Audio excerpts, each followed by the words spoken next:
Raina and I watch as Juan and Lockhart exit the diner. They exchange a brief nod, the weight of their conversation evident in their gestures. Lockhart heads towards a sleek black sedan while Juan moves in the opposite direction. "We can't tail both," Raina murmurs, her eyes darting between the two. I drum my fingers on the steering wheel, contemplating the decision. It isn't a cheap horror movie. We're not splitting up. Raina smirks, though her face remains tense.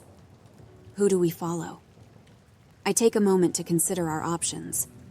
Lockhart, while intriguing, is an unknown variable. On the other hand, based on his conversation with her, Juan sounds like he's planning something imminent. The urgency in his voice, the sense of purpose, it all points to immediate action. We'll stick to Juan, I decide hurriedly, my voice low. But we can't just let her go. I falter, struggling to articulate the unnerving encounter we'd just witnessed. A piece of the puzzle we can't afford to ignore, Raina finishes for me, her voice steady despite the lingering fear in her eyes. Raina's eyes dart to Lockhart, watching her walk towards a sleek, dark-tinted vehicle. "You still have that tracker from the laundry case?" she asks, already formulating a plan in her head. I do. I retrieve a small, coin-sized tracking device from the glove compartment. "But how do you plan on planting it?" She smirks, mischief dancing in her eyes despite the weight of the situation. "We're in Uptown. It's a bright day, and there are couples strolling everywhere. We'll blend in." Using the crowd to our advantage, we exit the car and meander towards Lockhart's vehicle. Raina takes the lead, her arm casually looped around mine. To any onlooker, we're just a couple out for a leisurely walk. As Raina is about to attach the tracker, a voice calls out from behind us, startling both of us. As we approach Lockhart's car, I feel the tension in Rain's grip on my arm. Every step is calculated, her eyes constantly scanning for an opening. The tracker is subtly palmed in her hand, ready for the opportune moment. But just as Raina is about to make her move, a voice calls out from behind us. "Excuse me, miss?" We both freeze. Turning around, we see Lockhart standing a few steps away, an unreadable expression on her face. She's holding an indigo scarf in her hand, extending it towards Raina. "I believe you dropped this." Raina quickly regains her composure, a surprised and grateful smile flashing across her face. "Oh my God, thank you so much," Raina quickly replies, feigning a thick New York accent, her voice filled with exaggerated gratitude. "I'd hate to come back from vacation and find out I lost it." As she reaches out to take the scarf, her fingers deftly slide the tracker back into her pocket, the opportunity to plant it now lost. Lockhart's gaze flickers between us, a hint of suspicion lurking in her icy blue eyes. I quickly catch on, and chiming in, I add, "Thanks, ma'am. Always losing something this one. Can't take her anywhere." My voice is thick with the Bronx twang, striving to mask any recognizable traits of my true voice. "You're welcome," Lockhart replies, her voice as smooth as silk. "Be more careful next time. It's a beautiful piece." Raina nods, wrapping the scarf around her neck. "I certainly will. Thank you again." Lockhart gives us a curt nod before turning back towards her car. As we watch the car disappear into the distance, the weight of the moment pressing heavily upon us. Despite failing to plant the tracker, we breathe a sigh of relief knowing we didn't raise Lockhart's suspicions. Sometimes, in the shadowy world of private investigation, an unnoticed failure is the next best thing to a quiet victory. "That was too close," I murmur as we walk back to our car. Raina glances at the retreating vehicle, a thoughtful look on her face. "We need to be more careful. She's not someone to underestimate." As we return to our car, I key the ignition, and with a glance at Raina, we set off, trailing Juan's older model sedan. The route is winding and filled with unexpected turns, leading us away from the bustling neighborhoods of New Orleans and toward the industrialized outskirts. Raina keeps a keen eye on our surroundings, while I maintain a discreet distance behind Juan. Soon, we find ourselves near the mouth of Mississippi River, where dilapidated warehouses and rusting factories paint a bleak image of an industry long forgotten. Juan's car slows and eventually parks near an old factory, seemingly abandoned. The factory, a mammoth structure made of old red bricks, is imprinted with faded lettering spelling out Creole cotton mills, hinting at its former glory days. Towering chimneys stretch upwards, and large windows, some broken, punctuate the building. We park a few blocks away to avoid being spotted, making our way on foot. The heavy scent of the Mississippi fills the air, mixed with a faint metallic odor that I can't quite place. "We need to get a closer look," I whisper, pointing towards a side entrance. We make our way stealthily, avoiding the scarce light from the lampposts. We approach the side entrance, but it's locked and appears to be reinforced. Given the noise that breaking it down would make, it's not a viable option. I scan the surrounding area, and my eyes catch a broken window on the upper floor, large enough for someone to crawl through, but high enough to be a challenge. Using a discarded wooden crate, we manage to boost ourselves up. I take the lead, carefully pulling myself up and through the shattered window. A few jagged edges scratch my forearm, but I manage to land softly on the other side. Reaching down, I extend my hand to help pull Raina up. Within moments, we're both inside, concealed in the shadows of the abandoned factory. The ambiance inside the factory is heavy, with years of stagnation and decay palpable in the air. The cavernous space is filled with the silhouettes of old, rusting machinery, remnants of a bygone era. I take a moment to adjust to the dim lighting, the soft glow of the moon filtering through broken windows providing minimal illumination. Patting my jacket pocket, I take comfort in feeling the solid weight of my concealed carry against my side. With potential dangers unknown, it's a small but significant reassurance. Raina gestures toward the center of the factory. From our vantage point, we can see strange symbols drawn on the floor, encircling a raised platform. Tools, wires, and strange pieces of machinery are strewn about. This isn't a random gathering of discarded junk. Someone had been working here, crafting something large and intricate. We make our way towards the far end of the factory. There, we spot deep tire tracks, suggesting that something massive was recently moved from this location. Following the tracks, they lead towards large, reinforced doors that open out towards the river. Curiosity piqued, we carefully move closer. Upon inspection, the doors show recent signs of activity, with fresh scuff marks and faint residues of a luminescent substance smeared on the edges. I kneel, examining the tracks more closely. These aren't just any tracks. I look at the weight distribution. Whatever was moved from here, it was colossal, and it wasn't standard machinery. The remnants of a hasty operation are strewn everywhere. Scattered amongst the old factory machinery are smashed electronics and shards of devices that were purposefully destroyed. Piles of ash dot the ground, suggesting the recent burning of documents. I approach one such pile, sifting through the charred remnants with a gloved hand. Among the discarded blueprints and charred remains of paper, a glint catches my eye. I carefully brush aside the ash, picking up a half-burned photograph, the edges blackened and brittle to the touch. The image is clear in the center, revealing a younger Kira standing next to Juan. They're not alone. Several others stand beside them, all cloaked in long, dark robes, their faces shadowed by the fabric. Raina comes over, looking over my shoulder. Her sharp intake of breath is audible in the otherwise quiet factory. "Is that?" She trails off, not needing to finish her sentence. "It's Kira," I whisper, the weight of realization crashing down on me. My fingers trace over her face. She looks so young here, way before the kids were born.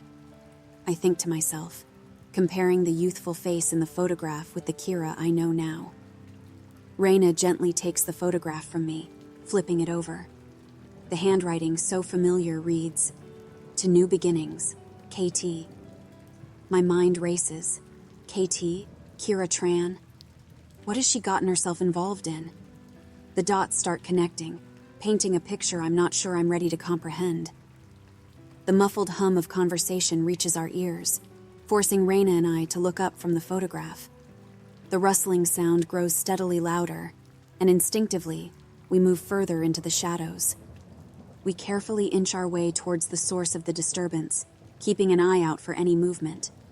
The machinery, covered in layers of dust and cobwebs, serves as an effective shield, allowing us a clear view of the unfolding scene. As we reach the factory's loading dock, we see Juan standing there, surrounded by half a dozen figures, their bodies adorned with the same arcane symbols that marked Juan's face in the diner vision. Their dark robes swish quietly, and the air seems to throb with a palpable energy, thick and foreboding. Lying prostrate on the ground, bound and gagged, is a young man, his face marked by terror. A smashed GoPro camera lies nearby, its light flickering erratically. "He was snooping around," one of the armed men growls, a hint of amusement in his voice. "I was just exploring," the young man pleads, his voice muffled by the gag. Urban explorers have become a phenomenon in recent years, thrill seekers searching for the next abandoned location to document and share with the world. This one unknowingly wandered into a den of vipers. Juan glances at the bound man, his face devoid of any emotion. The captive's eyes dart around, pleading for mercy, but the chilling indifference in Juan's gaze offers no hope. "Please, I didn't see anything, I swear," the captive sobs. Juan kneels down, bringing his face inches from the terrified man. "Your fate was sealed the moment you stepped foot here," he says. His voice has a hint of empathy. "But take solace, young one. In death, you shall contribute to the coming of Lua Den." Before any of us could fully process Juan's cryptic words, one of the armed acolytes steps forward, holding a syringe filled with a shimmering fluorescent liquid. Its glow seems otherworldly, pulsing as if alive. Without hesitation, Juan takes the needle and thrusts it into the young man's arm, emptying the contents into his bloodstream. A guttural scream tears from his throat, resonating with pure agony. His body convulses violently, the light from the liquid spreading, turning his veins a ghostly blue. Every instinct in my body screams to lunge forward, to do something, anything to save the man from the agonizing fate he's been subjected to. But a firm grip on my arm stops me. It's Reyna. Her eyes, usually filled with a fiery determination, are filled with uncharacteristic fear. Her terrified eyes seem to say, "We can't take them all. Not here. Not now." I watch, paralyzed with horror, as the poor soul's body begins a terrifying metamorphosis. His skin turns translucent, each cell pulsating and shifting as if it's being reorganized by the fluorescent substance. His eyes cloud over, becoming milky white orbs devoid of any semblance of humanity. He thrashes violently on the ground for what feels like an eternity, his screams becoming more inhuman and distorted with every passing second. Then, as abruptly as it began, it stops.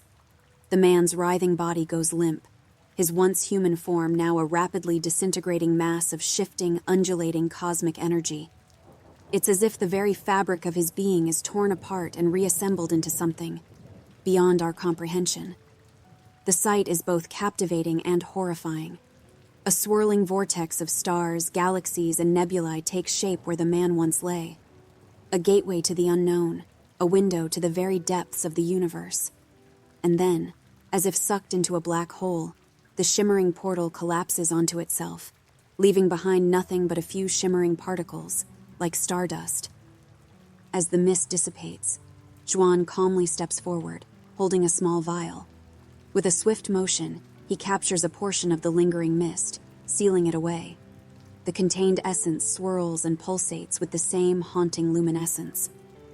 "The dark flame awaits," Juan murmurs, holding up the vial to inspect its contents. We watch in horror as he adds it to a case containing dozens of similar vials, each pulsating at a different rate, like a chilling chorus. Their ethereal glow paints Juan in a spectral light. The grim realization hits me. The vials represent a life taken, a soul stolen. Without wasting any more time, the group moves swiftly towards the riverbank. A motorboat, equipped with high-powered engines, waits for them. Juan boards first, followed by his armed entourage, the boat's engines roaring to life. As the boat speeds away, leaving only the disturbed water in its wake, Raina and I remain paralyzed, struggling to comprehend the nightmare we've just witnessed. The air is thick with a sensation that's hard to describe, a mix of dread, sorrow, and the unmistakable feeling of being watched by something ancient, something beyond comprehension. As we make our way back through the factory's desolate skeleton, the ghostly echoes of the night's atrocities seem to claw at our heels. We tread back to our car in silence, the weight of what we've just witnessed heavy on our shoulders. The drive to Kira's house is a blur, the city lights streaking past as we're consumed by our thoughts. The usual cacophony of New Orleans nightlife sounds muffled, distant, as if we're hearing it from underwater. Anger, confusion, and a profound sense of betrayal swirl within me like a tempest. Beside me, Raina is a statue of contained fury, her hands clenched so tightly I can see the white of her knuckles. We pull up to Kira's quaint, well-lit house, the normalcy of it a stark contrast to the darkness we've just left. Before we can even knock, the door swings open, and there stands Kira, her eyes filled with concern. Kira's voice, usually so full of life, comes out strained. "What happened?" she says. Then her eyes flick to Raina, and her expression tightens. "You told her?" she asks, a note of hurt resonating in her words. "You promised me you wouldn't." Raina's voice cuts through the tension like a knife. "I'm the least of your problems now," she says, her tone leaving no room for argument. "Kira," I start. My voice is a controlled tremor. "We need to talk. Now." The atmosphere in Kira's living room is tense, the air thick with unspoken questions. "Are the kids here?" I ask immediately, my voice betraying a hint of urgency. Kira shakes her head, her brows knitting together in concern. "No, they're staying with Mom and Dad for the night," she replies, her voice steady but her eyes searching ours for clues. Raina and I exchange a glance, an unspoken agreement passing between us. This is going to get ugly, and it's a small mercy that Theo and Mia won't witness it. I draw the half-burnt photograph from my pocket and place it on the coffee table before Kira. Her eyes flicker over the image, recognition flashing in her gaze before it's quickly clouded by apprehension. "Kira, what the fuck is going on?" I demand, my patience worn to a thread. "What are you involved in?" Her living room, once a warm, inviting space filled with memories and laughter, transforms into a cold interrogation room under the weight of our stares. Kira's expression shifts as she glances at the photograph, her earlier concern morphing into something resembling fear. She tries to feign ignorance, her voice faltering as she speaks. I don't know what this is about, An. It's been years since I've seen any of these people." Raina's patience snaps like a dry twig. "Cut the bullshit, Kira," she hisses, her voice a venomous whisper. "I was a cop. I can make you talk, hurt you without leaving a mark." Kira's facade cracks, her eyes darting towards me. There's a raw desperation there, one that I've seen before, the look of someone trapped with no clear way out. There's undeniable fear in her gaze. Fear of the truth, or fear for her life? "Kira," I say, my voice a mix of anger and concern. "We know Juan's involved in something dark. But you're my sister. I need to be able to trust you." The blood drains from Kira's face, her body slumping as if the weight of her secrets is physically crushing her. She glances at the photograph again, her fingers tracing the edges as if trying to draw strength from the past. "It started as a research group," she begins, her voice a trembling whisper. "We are all academics, experts in our fields. Juan introduced me to them. They called it the Nexus Consortium." Kira leans forward, her fingers tightly intertwined, a sure sign of her anxiety. "At first, it was all theoretical," she explains. "Discussions about the nature of reality, quantum mechanics, ancient mythologies. It was exhilarating being part of such a groundbreaking group." Her words trail off, a shadow crossing her face. "But then, things changed. The theories became practices, rituals.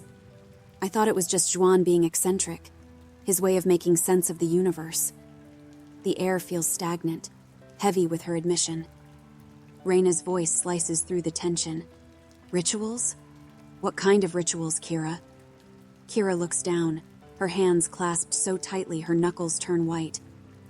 They started to talk about contacting other entities, beings beyond our understanding. Juan was convinced we could bridge the gap between worlds. And you believed him? I press.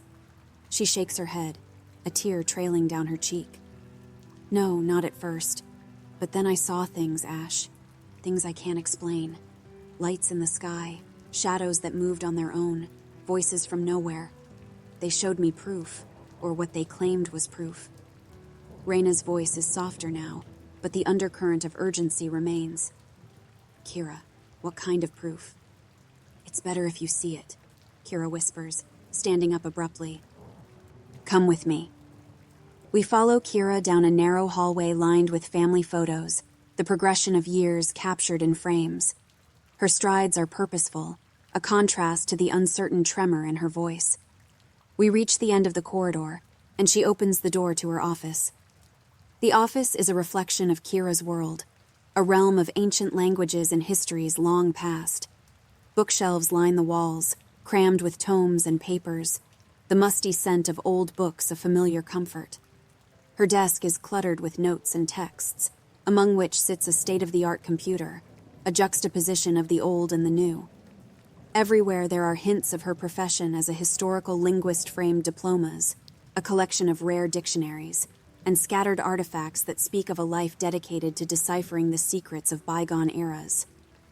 As Kira flicks on the light, it casts a warm glow over the room, illuminating the artifacts of her scholarly pursuits. She unlocks a cabinet, her hands shaking ever so slightly as she retrieves a thick, leather-bound manuscript. It's ancient, the cover worn with age. She handles it with the reverence of a holy relic. She lays the manuscript gently on the table, its pages yellowed with the passage of centuries. The room falls silent except for the faint creak of the leather as she opens the cover. Raina and I perch on the edge of Kira's cluttered desk, leaning in to get a closer look at the mysterious manuscript now laid before us. Her fingers trace the delicate, classical Chu Nam script, the traditional Vietnamese calligraphy. Xuan brought this to me, she says, her voice barely above a whisper. He wanted me to translate it, said it was vital for our research. Kira turns the pages slowly, allowing us to take in the detailed illustrations and calligraphy. This manuscript, she explains, her voice hushed as if the book itself might overhear, chronicles the Mongol invasion of Vietnam in the 13th century. The pages are a tapestry of chaos and violence, inked drawings of horsemen, arrows mid-flight, and warriors clashing with a ferocity that seems to leap off the page. The detail here, Kira continues, it's unprecedented. It had to have been created by someone who witnessed these events, someone who somehow survived them. Are you saying this is a first-hand account? I ask. Yeah, Kira nods. The only one of its kind in existence. The author, he describes the horrors with such vividness. She pauses, her eyes lingering on an intricate drawing of a battlefield. I lean in closer, examining the pages. The detailed sketches depict the chaos of battle, the desperation and fear etched into the faces of soldiers and civilians alike. Scenes of villages aflame, families torn apart, and the unrelenting advance of the Mongol horde sprawl across the parchment. It's a tableau of suffering and resistance, a visual saga of a nation under siege.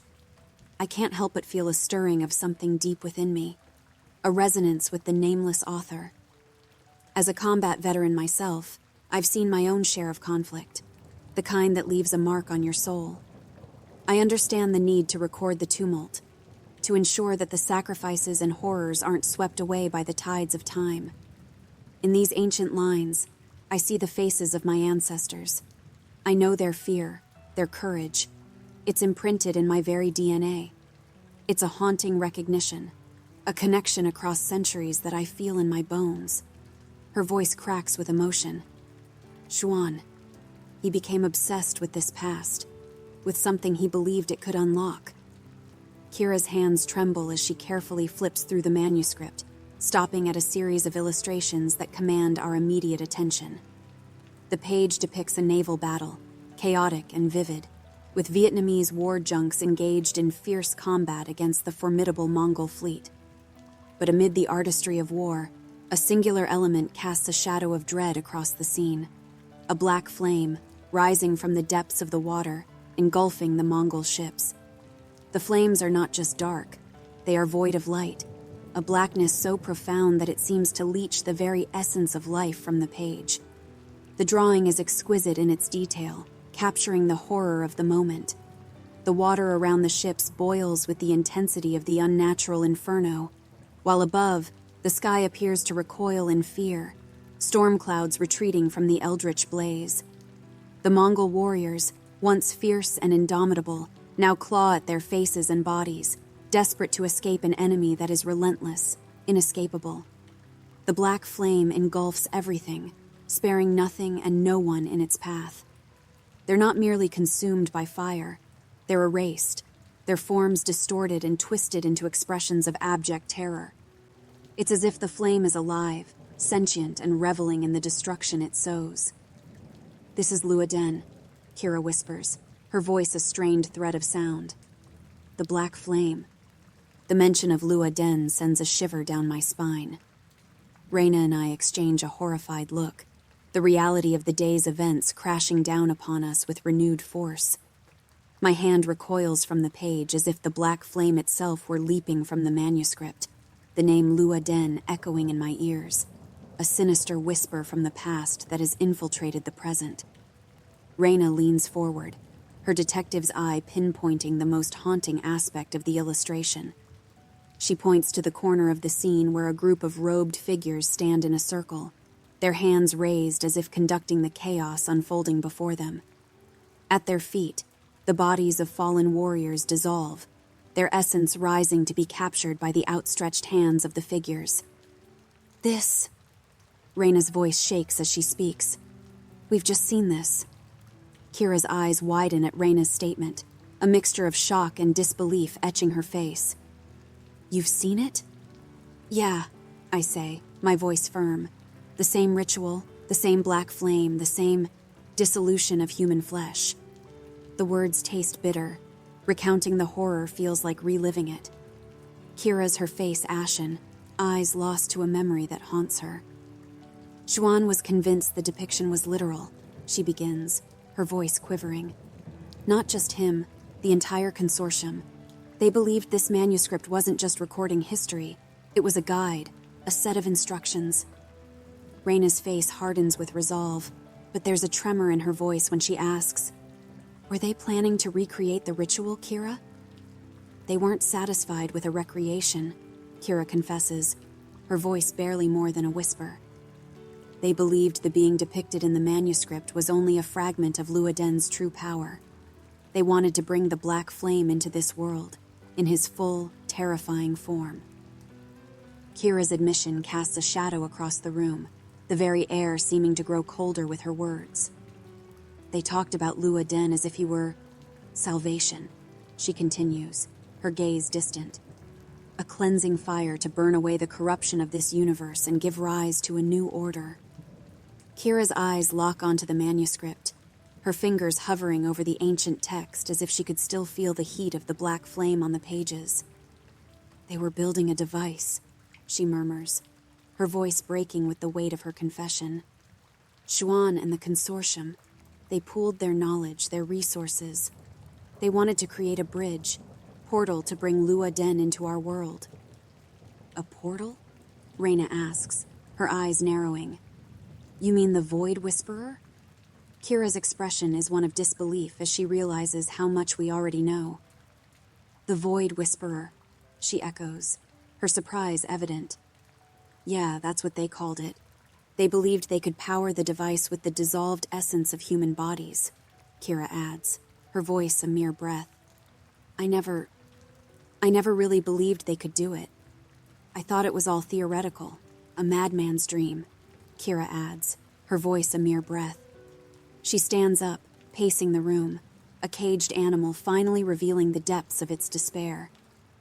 They changed, she says, her voice hollow. They started as scholars, as visionaries, but then they started talking about sacrifices, about preparing the way. Their eyes, they had this look in them. It scared me. Kira stops, her back to us, her shoulders heaving with silent sobs. That's why I left Juan, she confesses, her voice so faint it's almost lost in the stillness of the room. I couldn't be a part of that darkness. It was consuming him, them, and I feared it would consume me next. The silence stretches, thick and heavy, before I break it with a question that's been burning inside me since we saw the photograph. Why didn't you tell me any of this, Kira? She turns to face us, and in her eyes I see a maelstrom of fear, guilt, and desperation. Juan, she whispers, the name a curse. He threatened me. He said if I told a soul I'd never see the kids again. He said he'd take them away, that he had the resources to disappear and I'd never find them. Raina gasps, horror etched on her face. He threatened you with your own children? Her voice is a mix of shock and anger, her protective instincts flaring. Kira nods, tears streaming down her cheeks. Yeah, and I believed him. He's not the man I married, not anymore. He's part of something else, something that's twisted. The unease in my gut twists tighter, the kind of instinctual warning that saved my skin more times than I can count. I eye the manuscript, its ancient pages a stark reminder of the madness Kira's tangled up in. If Juan's as deep in this as she says, why would he leave such a crucial piece of the puzzle in her hands? My mind races back to that conversation between Juan and Lockhart, the way they spoke about loose ends. A chill skates down my spine. Loose ends. That's what we are now. Witnesses. Kira's eyes are wide, scared, and it hits me. She knows it too. I look at Raina, and I can tell she's come to the same conclusion. It's not safe here anymore. The Nexus Consortium, the Black Flame, Juan's transformation. It's all spiraled into a situation far more dangerous than any of us could have imagined. Kira's house, once a haven, now feels like a trap, the walls bearing down on us with the weight of our newfound knowledge. Kira, you need to pack. Now, I say, my voice low and urgent. Grab what you can't live without. We have to get you and the kids somewhere safe, away from Juan and his...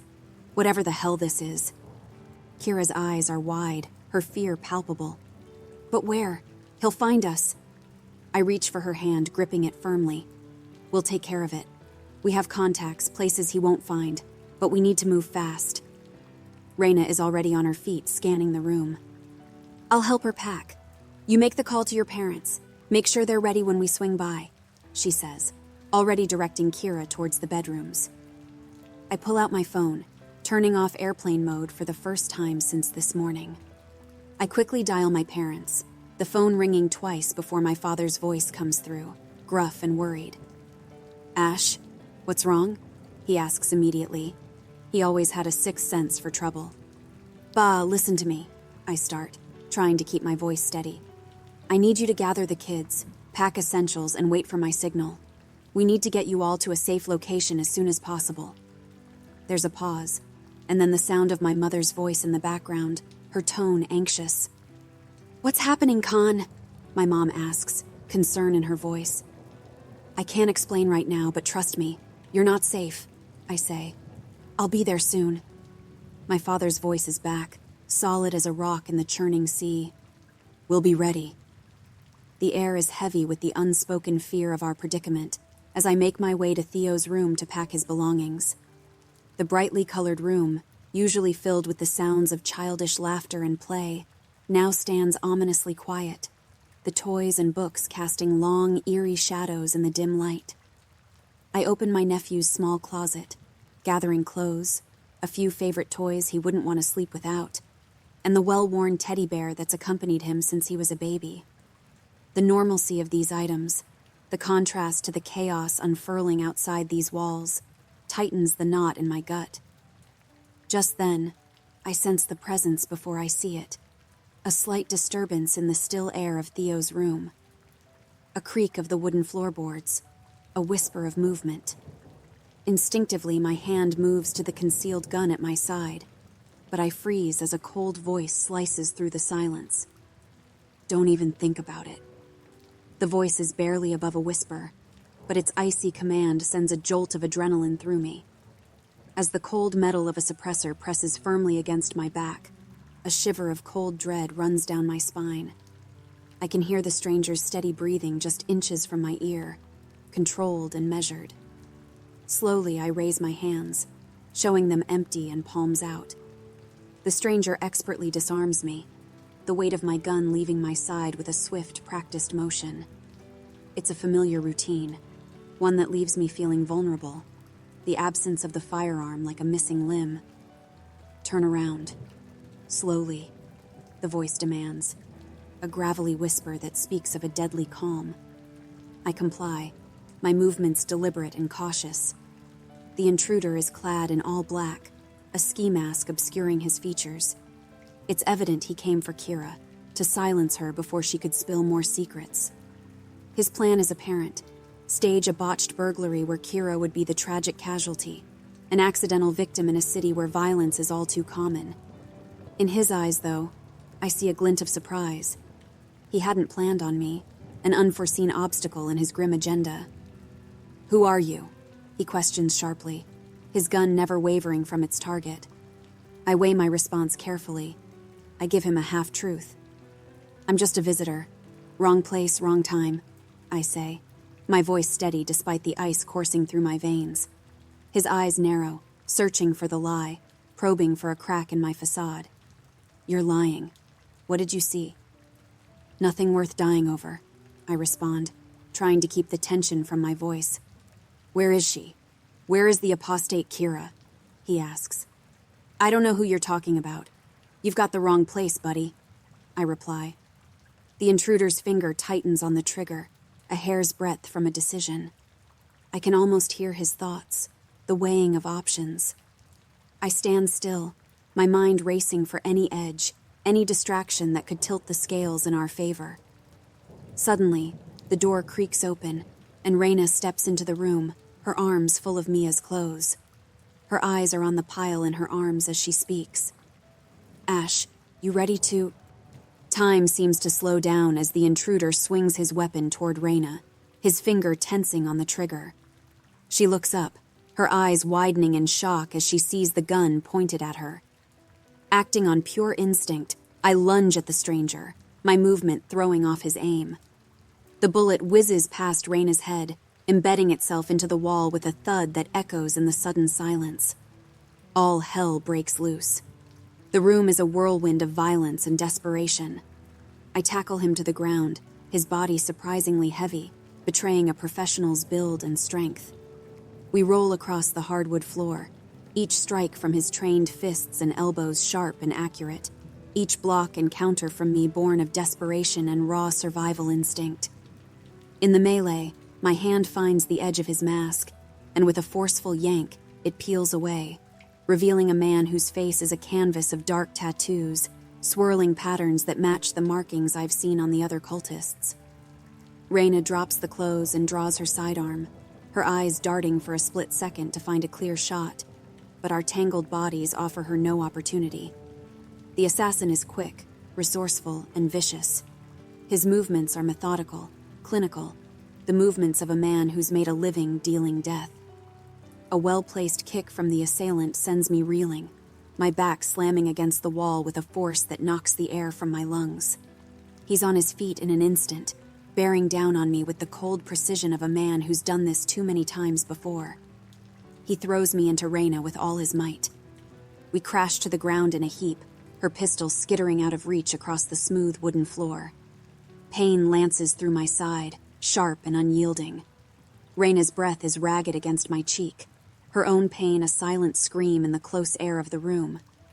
As the assailant towers over us, his silhouette a menacing shadow against the light from the doorway, I can see the calculation in his eyes, weighing his next move. Raina and I are down but not defeated, our breaths heavy with pain but also with the unspoken vow to protect each other at all costs. With a swift motion, I try to roll away, hoping to draw his attention and give Reyna a moment to recover. He anticipates the move, his boot coming down hard against my rib cage, a sharp crack echoing in my ears that I know is not just from the wooden floor. Pain explodes across my vision, bright and blinding, but it also ignites a fierce will within me, a determination not to let this be the end. Reyna, ever the fighter, doesn't stay down for long. With a grunt of effort, she pushes herself to her knees, tackling the assailant's legs. Her movement is less a trained technique and more raw, primal effort, fueled by adrenaline and the instinct to survive, to fight back against the darkness closing in. Her blows are a whirlwind of rage and desperation, her fists connecting with the force of pent-up fury. She fights like a woman possessed, her every strike aimed with lethal intent. Her knuckles are bloodied, but the assailant is no amateur. His reflexes are sharp, his defenses calculated. He catches her fist mid-swing, his grip iron, unyielding. With a vicious twist, he bends her wrist back, the angle unnatural, the pain searing. Reyna's cry of agony is a ragged sound that tears through the room. The assailant towers over me, his grip on Reyna unrelenting as he reaches for the knife strapped to his side. The blade glints ominously in the dim light, its sharp edge promising a swift and brutal end. I can see the cold intent in his eyes, the finality of the movement as he raises the knife. Every fiber of my being screams in protest, my limbs heavy with pain and desperation. My vision is blurred, my breaths coming in shallow gasps. But the sight of Reyna in his grasp ignites a fire within me, a surge of adrenaline that refuses to let this be her demise. As I launch myself at the attacker, aiming to throw him off balance, my weakened state betrays me. He easily sidesteps, his counter swift and brutal, a knee driven hard into my abdomen. Air whooshes out of my lungs and I crumple, the room spinning wildly. Through the haze of pain, I see the knife descending towards me, the arc of its descent like the slow ticking of a clock, each second stretching into eternity. I brace for the impact, for the cold bite of the blade. But it never comes. A muffled shot rings out, sharp and definitive, halting the knife's deadly descent. The room falls silent but for the ringing in my ears. The assassin's body jerks violently, a look of stunned disbelief etched on his face. Blood blooms across his chest, spreading rapidly through the fabric of his shirt. He staggers backward, his movements now sluggish, his grip on the knife faltering. He looks down at the growing red stain in confusion, as if unable to comprehend this sudden reversal of fate. Kira stands in the doorway, the attacker's pistol trembling in her hands. Her eyes are wide with shock, her breaths coming in short, sharp gasps. The weapon, a foreign object in her unsteady grip, is pointed at the assassin, smoke wafting from the barrel. She drops the gun, the metallic sound of it hitting the floor punctuating the end of the encounter. She crumples, her knees buckling. Reyna catches her before she hits the ground, her body racked with sobs. The assassin's body hits the floor with a heavy thud, his breaths ragged and shallow. I crawl over to him, Reyna's worried gaze following me. I'm not going to let him die until he gives us answers. Stay with me, I command, pressing my hands against the wound, trying to stem the tide of blood, but it's like trying to hold back the ocean with a sieve. Who sent you? Tell me about the Void Whisperer.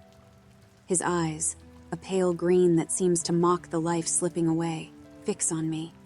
Through bloodied lips he chuckles, a sound chilling in its lack of life. The Whisperer will open the way, he gasps, the fanaticism clear even now. The black flame will cleanse us all. Where is it? Where is the Void Whisperer? I press, my voice a mix of demand and plea. He smiles, a terrible knowing curve of his lips. We are but vessels, for his glory. Martyrdom is the path to eternity. And that's when I see it. A capsule, nestled between his cheek and gum, shimmering with that same otherworldly luminescence we witnessed at the factory. No! I reach out, but it's too late. He bites down on the capsule. A violent, shimmering reaction begins, his body convulsing as the substance spreads through his veins, his flesh starting to dissolve into stardust. His laughter, a haunting, hollow sound, echoes as his form becomes less and less human, his body disintegrating into the cosmos contained within him until nothing is left but a scattering of cosmic dust that fades into the night. We're left there, panting, covered in sweat and blood, the silence oppressive. Kira's sobs fill the room, for the darkness that has crept so close to her family. Raina and I lock eyes, the unspoken question hanging between us. How many more? How many more zealots await, willing to kill and die for their cause? The thought chills me to the bone. Kira's hands are steady as she helps Raina and me patch up our wounds. Despite the shock in her eyes, a glimmer of her former self, the sister I knew, resilient and resourceful, shines through. I never wanted any of this, she whispers, her voice thick with unshed tears. I'm sorry. We don't have time for apologies, I tell her. Every second counts. We have to move, I urge, wincing as Kira tightens a bandage around my ribs. The pain is a sharp reminder of the reality we're facing. Leaving Kira's house behind, we make a beeline for my parents' place. The streets of the Big Easy are eerily quiet. As we drive, my thoughts are a whirlwind. Plans, contingencies, the faces of my family. The rage within me is like a living thing, a fire stoked by the sight of my sister in such pain and fear. Juan, a man who was once family, has sent an assassin against his own wife, putting not only her but also their innocent children in grave danger. It's a betrayal that burns in my chest. Upon reaching my parents' house, I find them ready, their faces etched with concern and unasked questions. Theo and Mia are with them, their small faces confused and scared. Cow Ash, what's happening? Mia asks, her voice small. It's just a little adventure, I lie, mustering a smile. We're going on a trip. We bundle everyone into the car, the engine humming a low, anxious tune as we head out of New Orleans. The city fades behind us, and we plunge into the darkness of the Louisiana night, our headlights carving a path through the uncertainty that shrouds us. Our destination is a remote cabin hidden in the dense marshlands of the Atchafalaya Basin. The cabin's interior is sparse, a few basic furnishings, a fireplace, and enough provisions to last us a few days. The kids immediately gravitate towards the small pile of old toys and board games stacked in a corner, a temporary distraction from the chaos. Raina and I quickly secure the perimeter, setting up basic traps and warning systems. It's not much, but it'll give us a heads up if anyone approaches. Kira sits at the rickety dining table, her eyes distant, lost in thoughts I can't even begin to comprehend. The weight of her association with Juan, the Nexus Consortium, and everything that's transpired is a burden she carries alone. My parents, ever the hosts even in times of crisis, prepare a quick meal for everyone. Despite the obvious worry etching their faces, they manage to maintain a calm demeanor for the kids. Theo and Mia, blissfully unaware of the full gravity of the situation, chat animatedly about their impromptu adventure. We gather around the dining table, the food a welcome distraction. In the middle of the meal, a shrill beep pierces the air, instantly cutting through the calm. It's one of the alarms we set up around the perimeter. Every muscle in my body tenses as I reach for the pistol tucked at my side. I move quickly to the small monitor we've set up, connected to a makeshift camera system outside. The screen flickers to life, showing the grainy image of the cabin's exterior. The figure on the monitor is unmistakable, even through the grainy image. Abby, our secretary, her posture tense and hurried. I can see a heavy duffel bag slung over her shoulder. I holster my pistol and cautiously approach the door, aware of every movement around me. The others are silent, watching me with a mix of anxiety and anticipation. As I open the door, the cool night air rushes in. I quickly usher Abby inside, closing the door behind her and securing it once more. The relief on Raina's face is palpable as she sees her, a familiar and trusted face in the midst of all the uncertainty and danger. I got your message, she says, her voice low. I came as soon as I could, brought everything you asked for. Abby carefully places the bag on the living room table and unzips it, revealing its contents.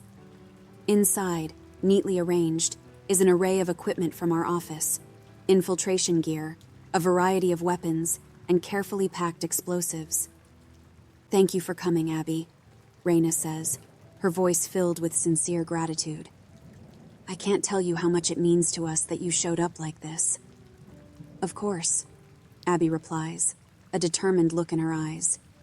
"You two are the best bosses I've ever had. I couldn't just leave you to deal with all of this on your own."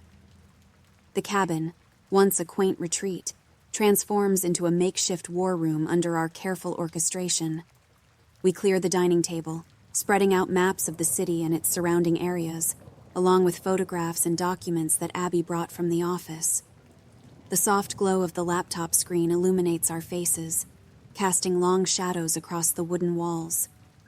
Raina and I huddle over the laptop, scouring through satellite images and city blueprints, searching for any clue that could lead us to the Void Whisperer.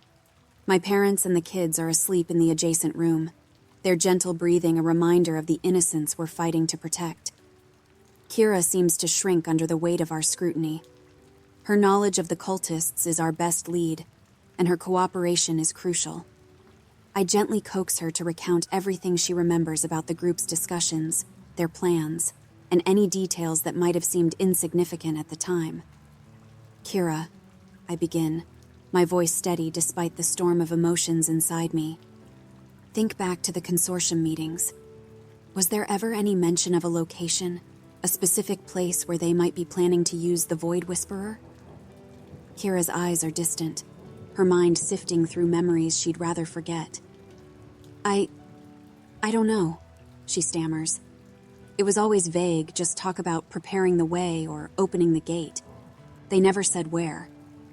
I sit across from Kira and recount our harrowing experience at the abandoned factory, the strange rituals, and the movement of large machinery.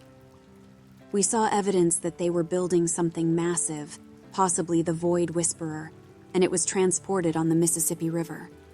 Does that ring any bells? Kira's eyes widen slightly, a flicker of recognition crossing her face. "The river," she murmurs. "We would have meetings and perform rituals on a riverboat sometimes." Raina leans forward, her eyes sharp. "A riverboat on the Mississippi? That's not exactly inconspicuous. Do you remember anything specific about it? A name or a location where it would dock?" Kira nods, her gaze focusing as she dredges up the memory. "Yeah, the Nightingale. It's an old passenger tour boat. Juan had it retrofitted to precise specifications, according to his designs. He spoke of it as a moving temple, a vessel to traverse the physical and metaphysical realms." "That could be where they're housing the Void Whisperer," I suggested. The revelation about the Nightingale sends a ripple of urgency through the cabin. Raina and I immediately focus on this new lead, while Abby begins a frenzied search for any records of the riverboat on the laptop. "The Nightingale," Raina repeats, her eyes scanning the maps spread out before us. "If they're using it for their rituals, it could be anywhere along the river by now." I pore over the satellite images, tracing the serpentine path of the Mississippi River as it winds through the city and beyond. We need to find where this boat docks when it's not being used. It has to have a home port. Our search proves to be more challenging than anticipated. The Mississippi is vast, its waters a labyrinth of potential hiding spots for a vessel like the one we're seeking.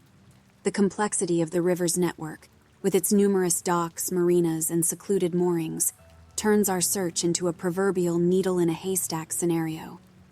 Abby's deft fingers fly across the laptop keyboard, sifting through maritime records, private charter logs, and docking manifests. Yet every lead we pursue ends in a frustrating dead end.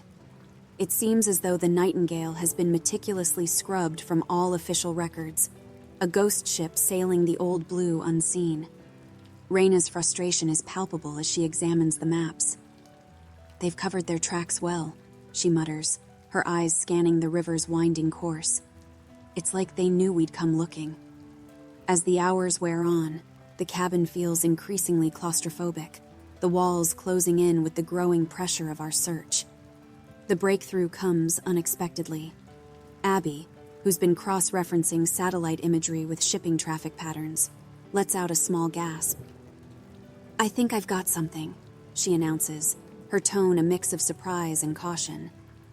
It's not much, but there's an anomaly in the satellite images, a heat signature that appears and disappears along a certain stretch of the river. It's irregular, not like a standard shipping route. We crowd around the laptop, studying the images Abby points out. The heat signature is indeed erratic, appearing in one frame and vanishing in the next, as if whatever is causing it is actively avoiding detection. "It could be them," Raina says, her voice laced with a renewed sense of purpose. "It's our best lead yet." Raina and I huddle over the maps and images Abby provided, plotting our course of action. The memory of the Marcello case comes flooding back. "Remember Marcello's compound?" I say to Raina. "This feels familiar, but on the water." Raina nods. "We'll need to be even more careful this time. On the river, there's nowhere to run." Raina and I waste no time in strategizing our approach. The river's unpredictable currents and the boat's mobile nature add layers of complexity to our mission. We need to be precise, efficient, and above all, prepared for anything. Kira, still visibly shaken, tries her best to provide us with a rough outline of the Nightingale's interior. Her hands tremble as she sketches the layout on a piece of paper, her memories of the place tainted by fear and dread. "The main deck," she starts, her voice shaky. "It's where they held most of their gatherings. There's a large open space used for ceremonies."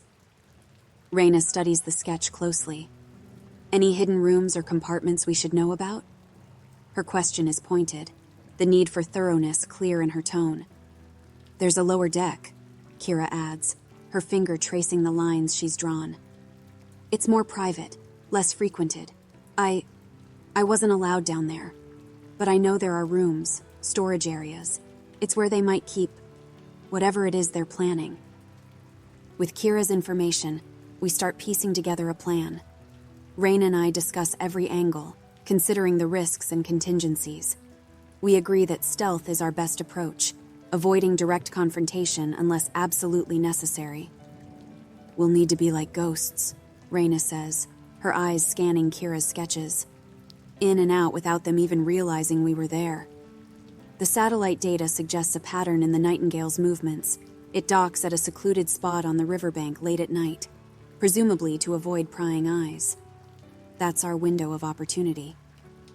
"We'll need a boat, something small and quiet to avoid detection," I suggest, marking a potential launch point on the map.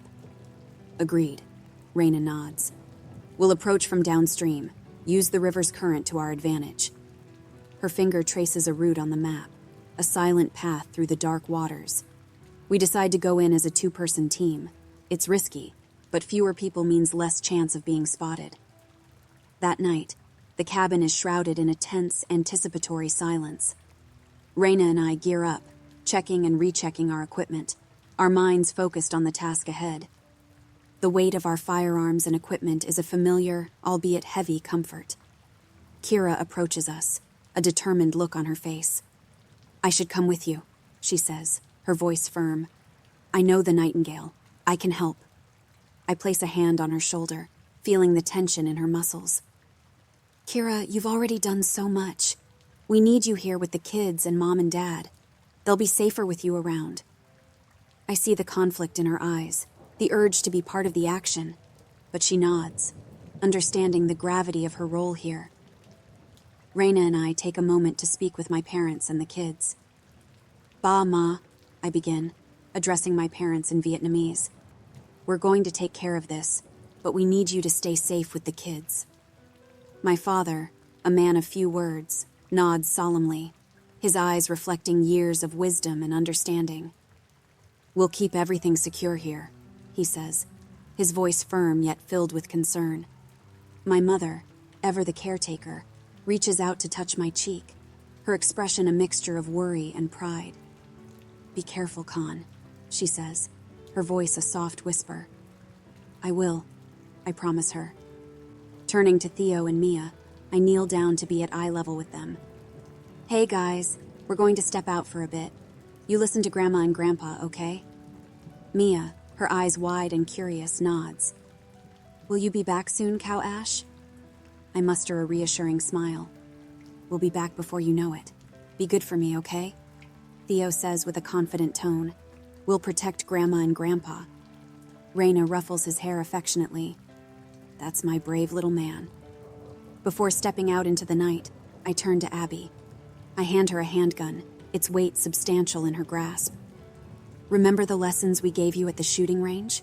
I ask, and she nods, her grip on the gun firm. Don't hesitate to use it if you have to, I tell her, my voice low and serious. Protect them at all costs. Abby nods again, a silent promise in her gaze. The night is dark, a moonless canvas above us as Raina and I silently guide our small boat through the murky waters of the Mississippi. The only sounds are the gentle lapping of water against the hull and the distant hum of the city, a world away from the mission at hand.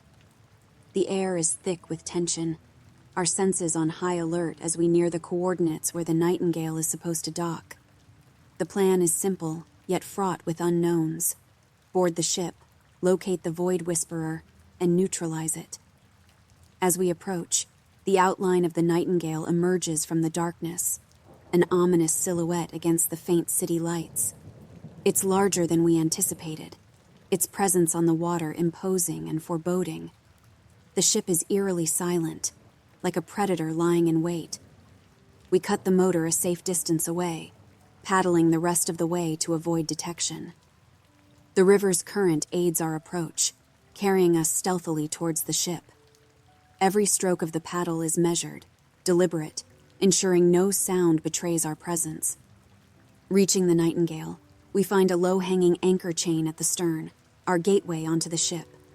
I go first, scaling the chain with practiced ease, my hands finding a rhythm in the climb. Raina follows, equally adept in her ascent. Once aboard, we crouch low, our bodies mere shadows against the ship's deck. The air is thick with the smell of the river and something else, a faint metallic scent that sets my nerves on edge. The deck of the Nightingale is bathed in darkness, the only light emanating from the dim glow of emergency lamps spaced far apart. Our night vision goggles turn the world into shades of green and black, revealing details that would otherwise be hidden in the shadows. We move cautiously, aware that each step could be our last if we're discovered. We navigate through the maze of crates and equipment scattered across the deck, each one a potential hiding spot for an unwelcome surprise. As we edge forward, the green-tinted world through our goggles reveals more than just the inanimate obstacles of crates and ropes. It unveils the presence of armed guards patrolling the perimeter. The realization that we are vastly outnumbered and outgunned weighs heavily on me, our every move a balance between audacity and caution. We press ourselves against the cold metal of the ship, blending into the shadows, our breaths shallow and controlled. The slightest sound, the smallest misstep could spell disaster. Our eyes lock onto a patrolling guard, his rifle slung casually over his shoulder, a predator in his own right. Timing is everything. As he turns away, his gaze sweeping the other side of the deck, we dart forward, slipping through the narrow gaps between crates and machinery, our progress painstakingly slow.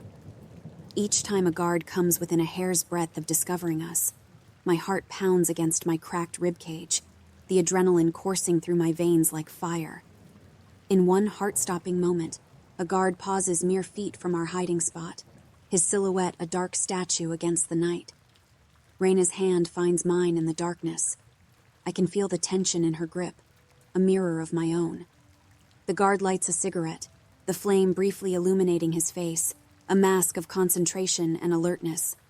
We hold our breath, time stretching into an eternity. Then, as if on cue, he moves on, his steps fading into the night. We continue our advance, every step bringing us closer to our objective.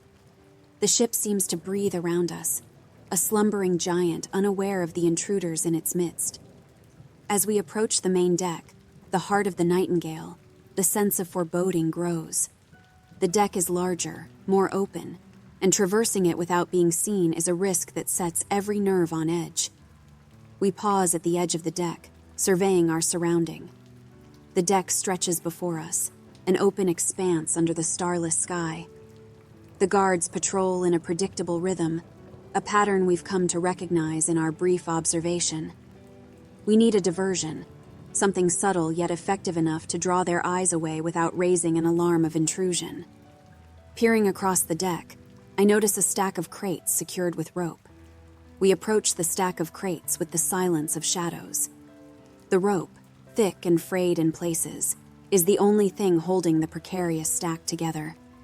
I take out a small, sharp blade, the metal glinting faintly under the night vision. Raina watches my back, her eyes scanning for any approaching guards.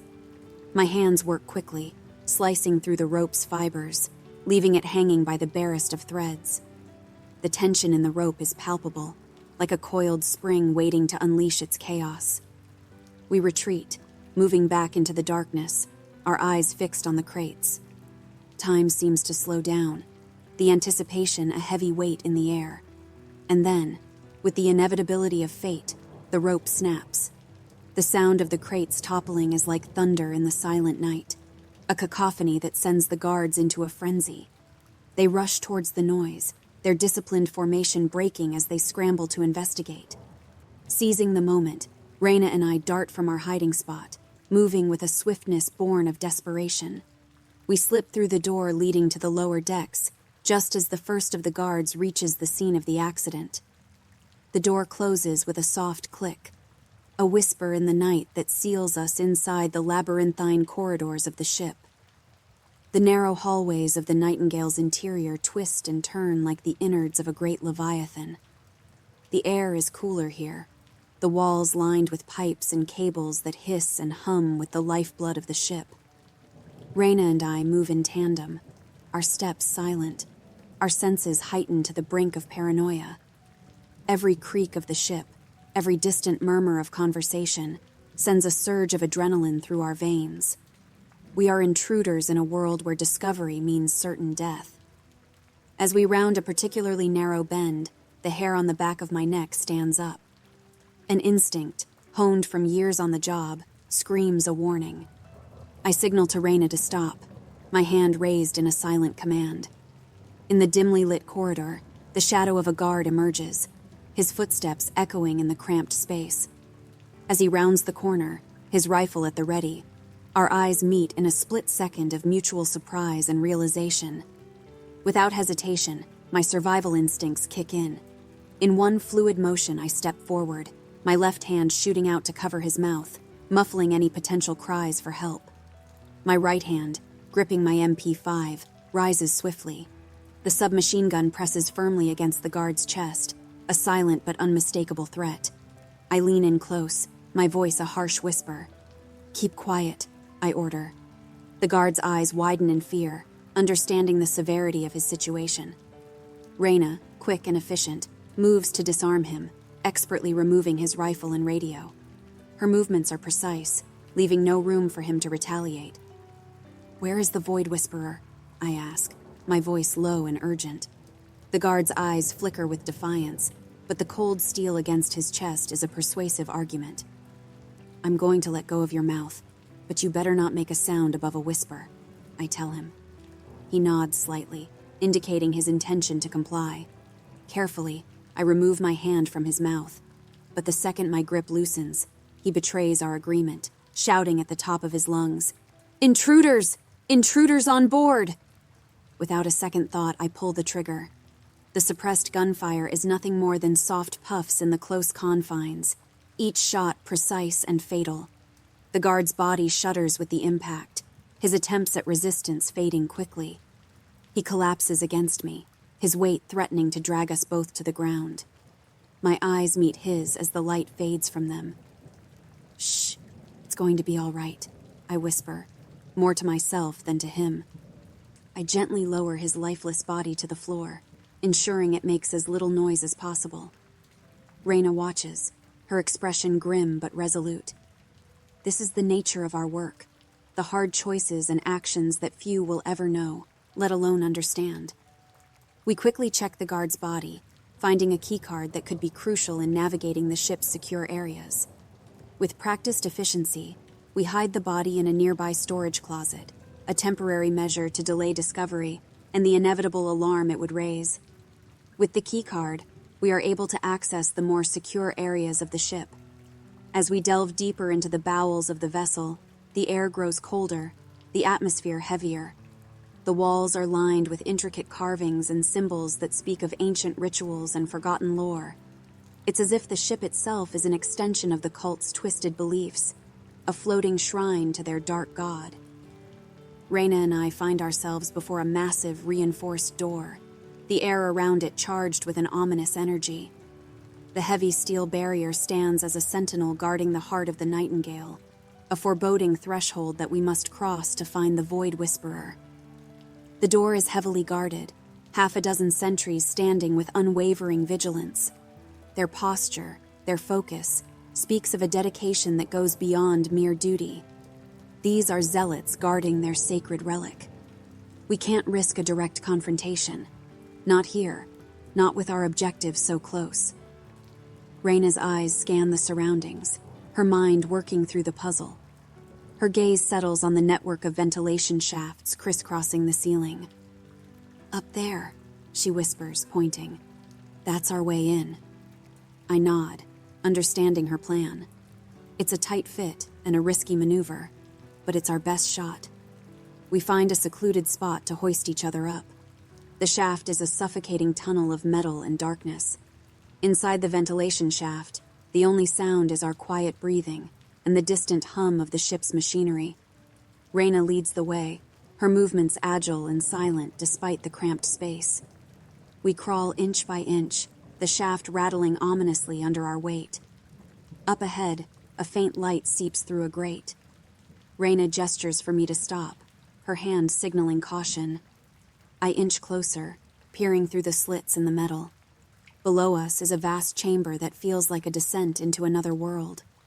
The walls are adorned with bizarre symbols and intricate carvings, glowing eerily in the dim light. The ceiling arches high above, lost in shadow, giving the impression of an ancient cathedral. The Void Whisperer dominates the space, a monstrous amalgamation of technology and arcane symbology. Its structure is both alien and terrifying, a nexus of writhing cables, glowing runes, and dark metal. It's as if a piece of a nightmare has been dragged into reality, its presence an affront to the laws of nature. The cultists, clad in their dark robes, are a hive of activity. Some are adjusting dials and checking readings on modern equipment that seems oddly out of place against the ritualistic backdrop. Others chant in a language that feels older than time, their voices a haunting melody that sends shivers down my spine. Lockhart is there, her presence commanding even in this den of madness.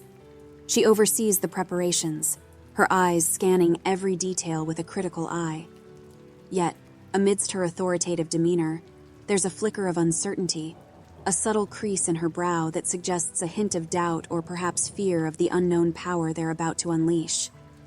Juan, however, is conspicuously absent, raising questions about his role and intentions in this final act. Reyna and I exchange a glance, a silent conversation passing between us. We know what we have to do. Carefully, we maneuver to position ourselves above what looks like the main control panel. I carefully remove the screws holding the grate in place. The grate comes away silently, and I set it aside, preparing for our descent. The plan is high stakes and razor-edged, using a smoke grenade for diversion and C4 to obliterate the Void Whisperer. The grenade, once deployed, will shroud the chamber in chaos, masking our movements as we plant the explosives. Once the task is completed, we have to make a swift escape, moving back through the ventilation system to the upper decks and then to our boat. Everything hinges on precision timing. As Reyna drops the smoke grenade through the opening, its hiss is almost immediately drowned out by the ensuing chaos. The chamber fills with thick, disorienting smoke, obscuring everything in a dense gray fog. The cultists are caught off guard, their chants turning into shouts of confusion and alarm. Under the veil of the smoke, we drop down from the ventilation shaft, landing deftly on the chamber floor. We quickly orient ourselves and move towards the Void Whisperer, staying low and unseen. The cultists are still disoriented, scrambling to understand the sudden disruption. In the thickening smoke, the Void Whisperer looms like a monolith of dread. Its intricate design is a maze of components and mechanisms, an enigma that would require a physicist to fully understand. But our goal isn't understanding, it's destruction. I spot what appears to be a critical part of the machinery, a central node, pulsating with a strange, otherworldly light. It reminds me of a power source, a heart-pumping energy into the monstrous device. This is where I need to plant the plastic explosive. As I work to attach the charges, the memories of my time in Iraq flood back. The tension of those nights in the desert, the weight of responsibility, and the ever-present danger. The task at hand requires my full concentration, but the ghosts of the past hover at the edge of my consciousness. Reyna is a silent sentinel by my side, her gun raised, ready to react to any threat. Her eyes scan the smoke-filled chamber, protecting our flank. As I finish wiring the explosive, the smoke starts to thin, revealing our presence. A cultist spots us, his shout a clarion call to others. In an instant, bullets whiz past in sharp snaps. The firefight erupts with the ferocity of a storm. The cultists, now fully aware of our presence, converge on our position, their faces twisted masks of fanaticism and rage. Reyna and I crouch back to back, our weapons barking in response to the onslaught. The confined space of the chamber amplifies every sound like a thunderclap. The cultists, despite their numbers, are not soldiers. Their shots are wild, untrained, but what they lack in skill, they make up for in sheer zealotry. They press forward, a wave of bodies fueled by a fervor that borders on madness. A cultist lunges at me, a knife glinting in his hand, his eyes burning with a fervor that chills me to the bone. I sidestep, the tip of blade nicking the skin of my throat. I counter with a swift, brutal strike, my gun's butt connecting with his skull. He crumples to the ground, a puppet with its strings cut. Reyna, a whirlwind of fury, moves with a grace that belies the violence of her actions. She dispatches one attacker after another. A bullet grazes her arm, a line of red blossoming on her sleeve, but she doesn't falter. The smoke dissipates, revealing the full horror of the battlefield. Bodies litter the ground, the air thick with the metallic scent of blood and gunpowder. The Void Whisperer looms over us, a silent witness to the carnage. In the thick of the firefight, Reyna and I find ourselves pinned down, the overwhelming number of cultists forcing us to seek cover behind the massive, dark structure of the Void Whisperer.